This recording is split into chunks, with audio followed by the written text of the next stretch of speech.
Good morning all. I'm here with David. Hello. And look, Camp this morning. I was going to say, and he brought you Fusion. Fusion Can't here. talk. Cadbury Fusion. That takes me back. We're here at the Beetham car meet. We didn't quite know what to expect, did we? No. It was gonna be Surprisingly, surprise. Dorothy's not the most modern. We have a Rover 800 that is an Elridge. So there you go. And there you see the classic Yeti. Thing is, these are all members of the group. And there's some interesting vehicles here. And this is literally probably about 3.5 miles from the house. And David lives over yonder.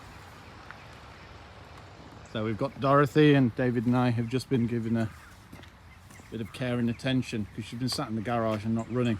I also managed to stop the wiper in touring car mode. Oh, it's not dead centre, but it's pretty close. Yeah, she still only goes into second gear because it's such a short journey and it's like 30 miles an hour. It's perfectly fine. Classic Morris. So this is a 10-4, good buddy.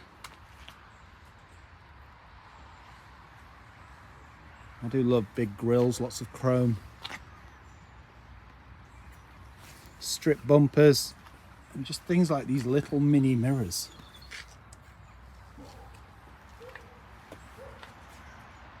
And there's Mum.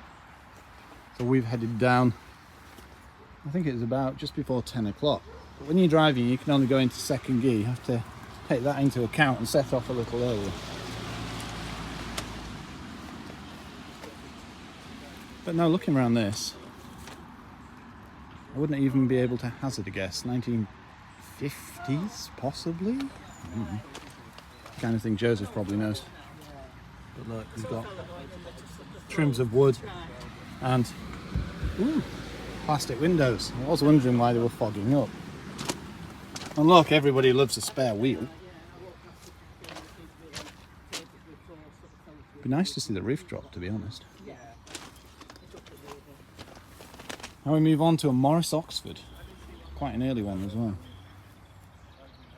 50s, 60s, not a clue. Looks a bit different to the one in Silverdale, I'll tell you that. Looks almost Morris 1000 in its design. Vintage by the Sea, that's a local event around here. You can dress up in vintage clothes, a bit like a mini revival for Morecambe. And it's held at the Midland Hotel. MGB. Tax disc of November 73. Very cool. And the Lancashire Oars.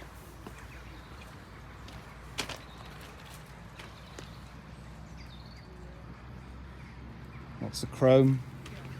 Oh, this is a GT as well. Not very familiar with MGs. I like that steering wheel though. It's interesting, when you look at these, you can see why the new MGs have gone for their styling, like around the gearbox and the gear selector and that kind of thing, because they just reflect their heritage. But it's only when you see it next to a classic MG that you think, actually, I know why they did that. Something I should add to next reviews, I think. The good old workhorse, the Nissan Bluebird. I think this is a petrol as well. The thing about this was, it's just interesting styling. Things like the vents on the rear. It's like, I know, we've got a Skyline, let's take some bits off a Skyline and stick it on a family car. And as David was mentioning, a lot of these are taxis as well. It's just like the simple style of the steering wheel. Yeah, but it's in great condition as well. Blue pretty much throughout. It's a sea of blue. It's in good nick though, isn't it? Things like the bonnet scoop as well.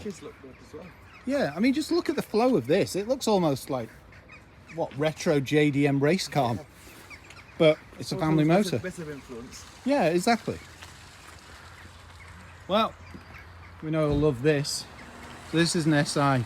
It's a Rover 800 or 820, something along those lines.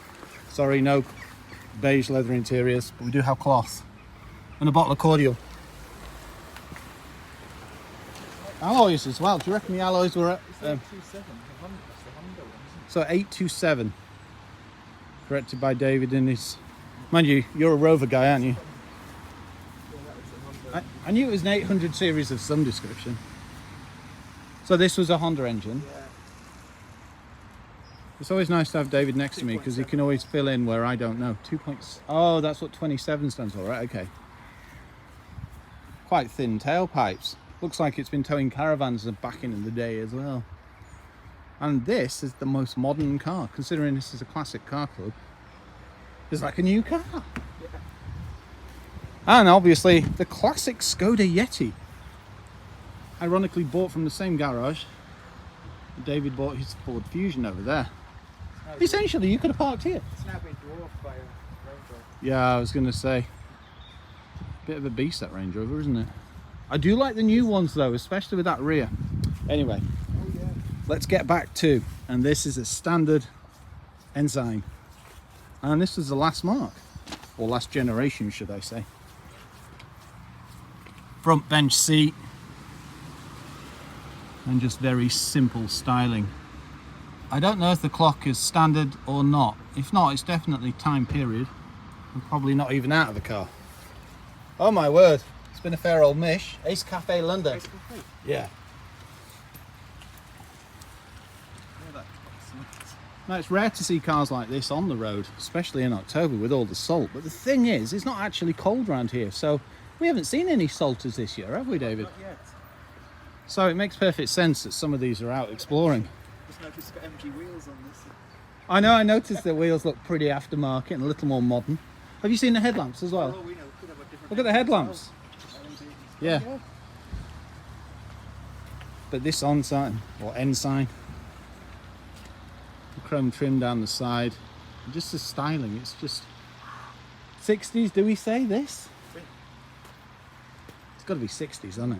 It could even, Answers on a postcard. it could even be late 50s. Yeah, it could. I was thinking late 50s, late 60s, all these. Vintage by the sea. And then a Morris 1000 convertible, which doesn't look all it seems. For a start, it's got LED lights, it's got LED fogs, and I think there's been some colour-coded parts as well. And are those off something like a TF? Yeah, I think Possibly it's surprising TF it's not wheels? had an upgraded engine as well. Yeah, I reckon it's probably A lot of running people something like a did. 1900. People did. Wouldn't surprise me if there's a Make them more V8 Make actually. them more livable. Yeah, well, it could have a V8 knowing the way they go around here.